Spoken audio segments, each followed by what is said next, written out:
Ladies and gentlemen, hello. My name is Sarah Pollack, and you might remember me from the introductory webinar to the Collabothon that we're doing in cooperation with Commerzbank on the 20th and until 22nd of October.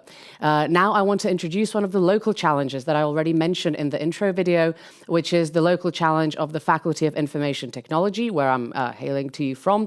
This kind of local challenge is focusing on a really interesting thing that, especially for me personally, but also the research group that I run here at the faculty is kind of obsessing with itself with over the last year. And we need your help. We really need your help. It is called Gamification in Public Space. What it basically means is that we're trying to find out, in a nutshell, why humans behave the way that they do.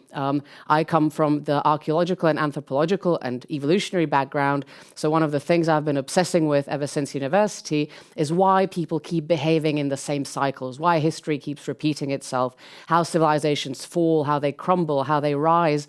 We have seen really interesting phenomena happen during the pandemic, for example, where you have the decentralization suddenly taking off in a lot of new worlds, such as the world of blockchain.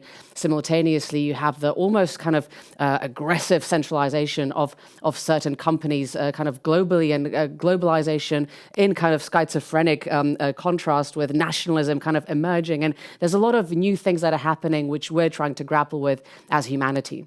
Technology presents us with new and alternative methods how to analyze these phenomena and how to really get that one layer deeper into understanding why humans behave the way that they do. And that is, in fact, why us, as the Chaos Research Group, who focuses on the structure of cloud civilizations, which is what we believe to be the next stage of social evolution, is basically focusing on. But we're wondering, because, we're all like kind of philosophers and from the humanities, so for us to nail down a specific challenge is often very, very difficult, but we've tried. And what we've come up with is the gamification in public space, as I've mentioned. Essentially, in this track, what we want you to try and do is think of specific practices or specific tools that could promote or motivate pro-social actions of individuals, namely by using various gamification tools. So this is very much a question of gamification, this specific challenge.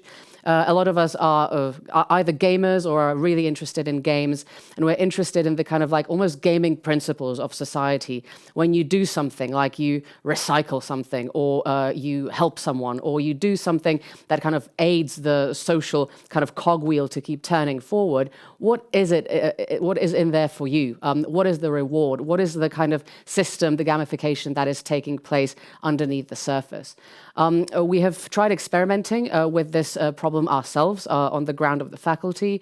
So one of the projects that we're, for example, fascinated by is Plato's Republic and the kind of ideal utopist state that Plato described, the polis, where people have various roles in the social structure and they behave in certain ways. You have warriors that protect the polis. You have people who work so that they can feed the warriors. And there's like really interesting, although sometimes slightly socially eugenic practices going on.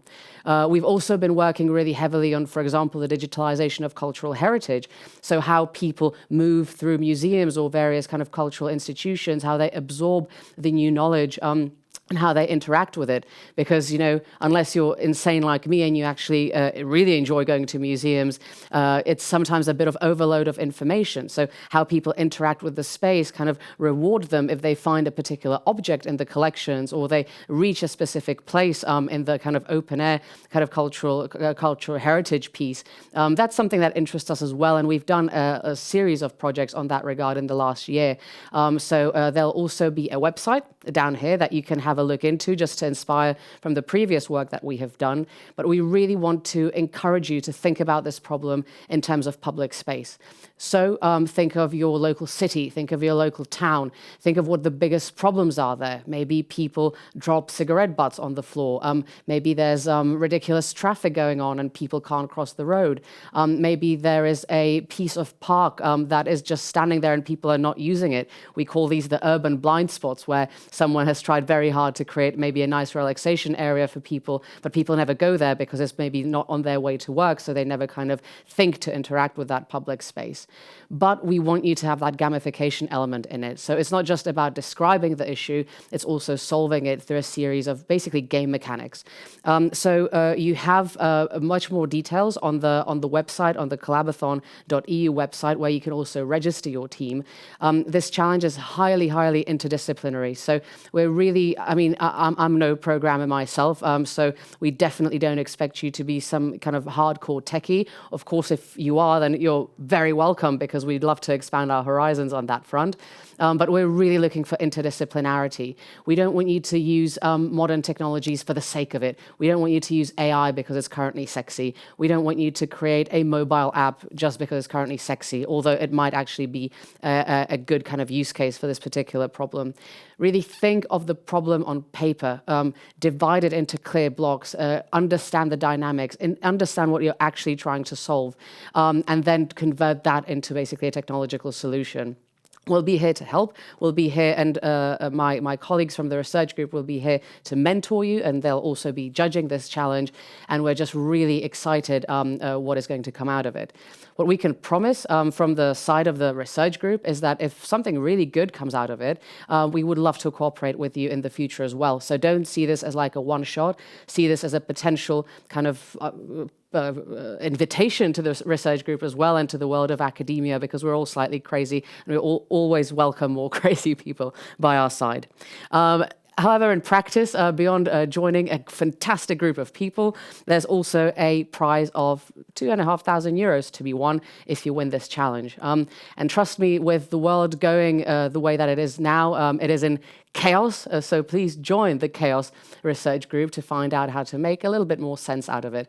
And I think that this challenge really nicely reflects that.